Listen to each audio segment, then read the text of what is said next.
What's happening, financial coaches? It's Pete here. I want to talk to you today about something that I've talked about before, and that is compressing time between contact with a prospect and turning them into a client. So, one of the things that I see a lot is that sometimes people will be contacted by a prospect to say, hey, I want to do some financial coaching. I heard some good things about you. I want to run some things by you, whatever it might be. And what we do is we go into our administrative mode and we say, hey, let's find a time to reconnect. Let's find a time to have that first discussion, or, the discovery session, or have a talk, or whatever it might be. Grab coffee, however you want to do it. Set up a Zoom. And one of the things that I have done in the past is sometimes I have been at my desk doing some work and the phone rings. This is not a very common thing. I actually had a phone number for financial coaching and it was on the website, and most of the time it did not ring. Most of the time it was people trying to find me so that they could talk about extending the warranty on my car.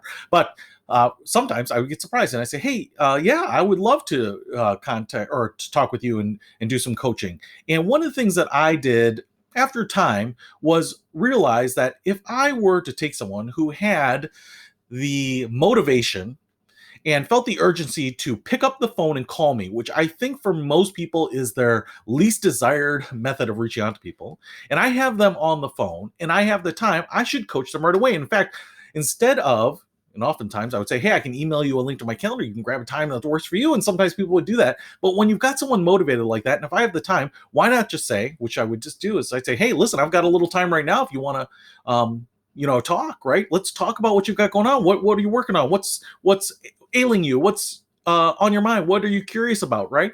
And so what we would do is we just go into a coaching session. If I had 20 minutes or 15 minutes or 30 minutes, right, we could go into that, start that right there. Now, you're probably saying, well, Pete, what about, pricing and the contracts and all that stuff? All that stuff I would leave to later, right? If the client needed to know what my rates were, I'd say, listen, or just FYI, I charge $150 an hour. Your first session for most of my clients was free. So if you want to talk right now, if you want to connect now, this won't be charged. I've got about 25 minutes. We can talk. Great. And then if they want to continue on that conversation, and my hope is that after we've kind of teed up the topics that they want to talk about, right? 25 minutes is not a lot of time to get into problem solving. But once they've teed that up, now they've put it out there. And of course, I think that most people want to reconnect and get some answers, get some guidance, get some ideas, right?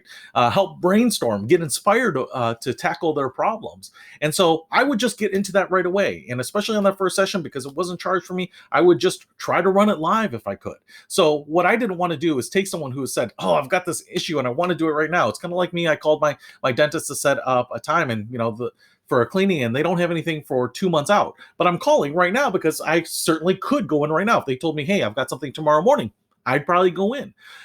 So there are some reasons why, if you're just really busy, your calendar's full, you don't have 5 minutes to your next call. Well, I don't know why you didn't answer the phone, but if you don't have 5 minutes, then you'd have to schedule it out. But for a lot of people who are starting their business, and for the vast majority of financial coaches, we are not booked, minute to minute. So I would take those opportunities and capitalize on them right then, right? Run that first appointment, have that conversation. If it's 5 minutes, it's 5 minutes. If it's 30 minutes, it's 30 minutes. Or if it's an hour, if you've got that time, great. And if it's 5 minutes and you feel like you've kind of gypped them on their free session, tell them, listen, I've got a hard stop in a couple minutes here. So if you want to wrap this up, why don't we kind of finish this first free session sometime? And I'll send you a link to my calendar, whatever you want to do in that case. But to me, what I don't want to do is always get in this mindset of, especially when we have someone on the phone live, especially when we have someone on chat live or whatever it might be, or you're texting them right that moment. If they're motivated, they're free at that moment, let's capitalize on it and do it right away, as opposed to using our administrative processes, our scheduling processes to push them off, to allow that window of motivation and that excitement to diminish, to fade away. So by the time we get them on the phone, it's less of an issue. Sometimes between the time I've scheduled something to the time we're supposed to have our first appointment, I've had people cancel because they said, hey, I found an answer. I reached out to my bank and I figured out what we could do to restructure the mortgage, or to get current, or get on a payment plan, or whatever it is, right? And so a lot of times, they're so motivated, they'll go out and seek out the answer from someone else. So I don't want you to miss those opportunities. If you can run live and kind of be the firefighter, be an instant responder to some of those inquiries, I encourage you to do it. That's it. See you later.